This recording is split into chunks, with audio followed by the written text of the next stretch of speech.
Hey everybody, how's it going? This is Jack Divine. Welcome back to another hopefully chill and meditative lesson for you guys. Today, this is one of the things that I do an awful lot of is playing against the drone track, for a long period of time. And it really helps just kind of find some of these fingerings and the feeling behind some of this stuff. And obviously, the acoustic guitar is a little bit more of an athletic workout for bigger neck and harder strings and stuff like that, but it really opens up your ear.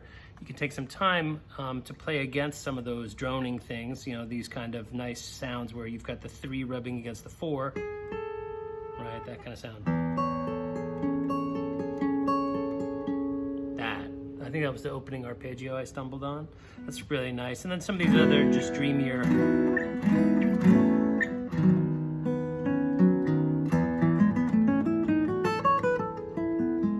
of playing B over E. Okay.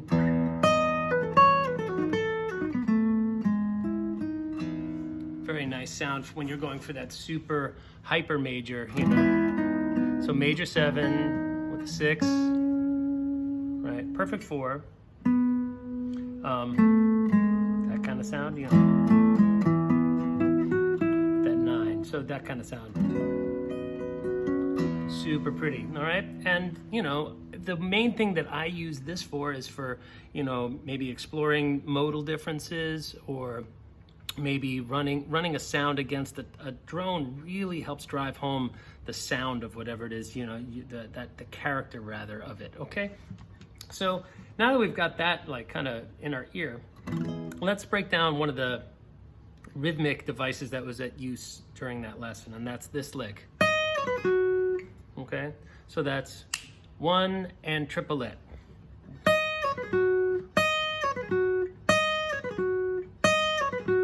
The way that's achieved is with a downstroke, then a rotation of the picking wrist, pull off, upstroke, pull off, and like a rest stroke, but an upward rest stroke. Okay.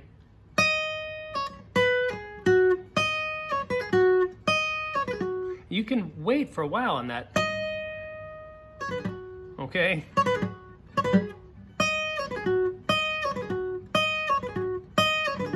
Okay, and once we get the pull off nice and strong there,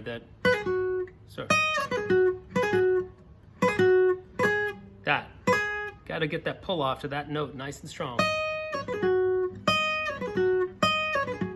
All right, then we can start running it through the rest of the scale. So right now I'm kind of choosing this, I guess it's not pentatonic, it's hexatonic.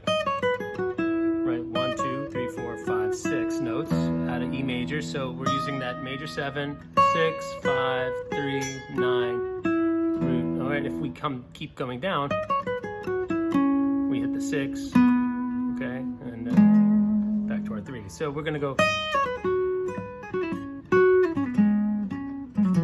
So if we keep taking it all the way down, rotate, pull off, upstroke, pull off, upstroke, downstroke, pull off, upstroke, pull off, upstroke, right?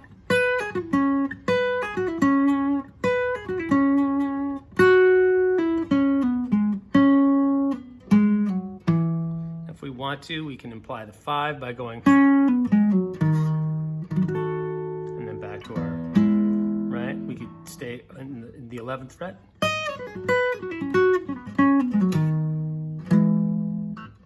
Okay, or we can just go, right, just make it like pure E, not have any kind of cadence to it, right? All right. So that's in the straight major. Okay.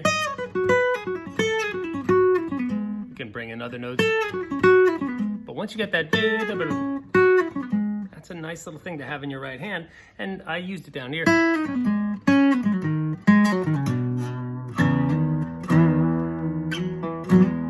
Kind of thing, right? And the idea is to, have a sequence of things that you can rely on. That what that sound is.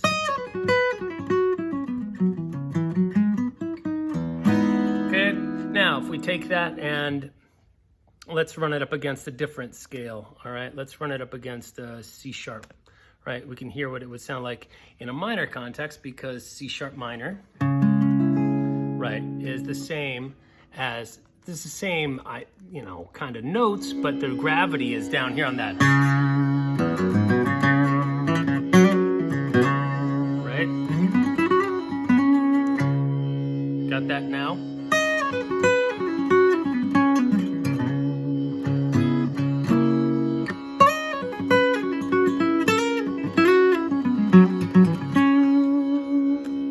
Super helpful for that tonality, right? So now we've got a major sound, a minor sound, and now let's try to see if we can create a dominant sound.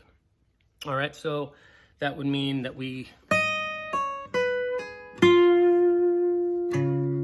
let's stick, since we've got this drone up of C sharp, let's get this sound in our head. C sharp dominant 7, right?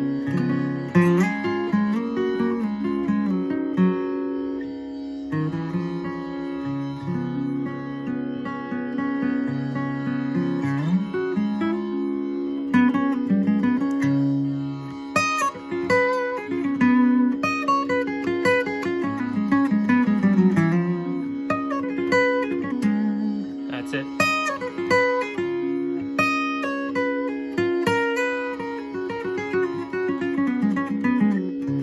So we can find that sequence. We're just changing the fingering to include the major third of our now new, right? If we keep taking the rake a little further, we can get that.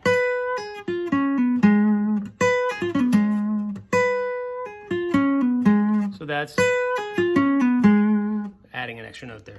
We could do that. We're kind of monkeying with the pull off there.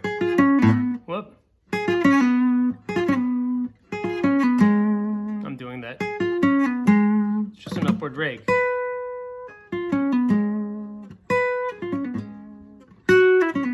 Or,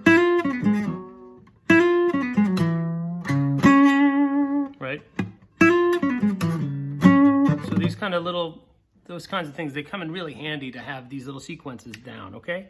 So I guess the main part of this is obviously that that's kind of the first and one of the more usable renderings of this. Over the minor, super helpful too, same. Okay, if you wanted to, I guess we could take the tonality and change it to be, you know, dominant in other parts of the neck too. We could take what would have been just C sharp major, right? Which would have been, if we had done, let's do the C sharp major sound, right? Let's do,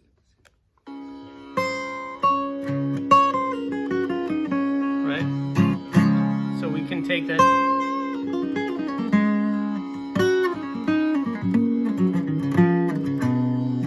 Now we can change that to a dominant sound.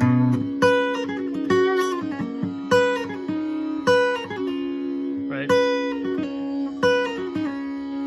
Okay, all we're doing is taking the right hand technique that we learned from that initial lick of, and bringing it here, you know, and doing, what would it be? Or maybe even get that flat 7 in there. Right? And now you can tailor lines knowing that you've got this right hand technique under your belt. And it might take a minute or two for the left hand to catch up to you. But really the idea is you've got that rhythmic figure at your command, at your beck and call. You can, at any time you want, and finding a way to kind of run it down the scale that you choose, that's obviously going to take some work. But the right hand's already taken care of. That's why I love these like sequential and systematic licks that rely on the right hand and a rhythmic element at its core, because they're easy. It's something that you want to look for as a player. It's something that you can easily reproduce once you understand that bit of, I guess, vocabulary is a good way to think about it, okay? So I hope you guys have taken something away from this lesson. If you have, I hope you'll share and like and subscribe. Maybe you comment below about what you're thinking about this. This stuff is my bread and butter. This is how I practice, is against the drone track with a click usually.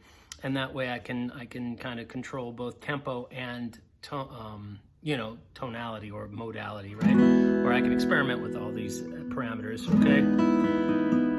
right, so I'm going to sign off from the couch here and get back to playing a little bit, maybe have another coffee and get on with my day. But thank you so much for tuning in to another episode of Jacksnax, and I hope to see you soon. All right, peace.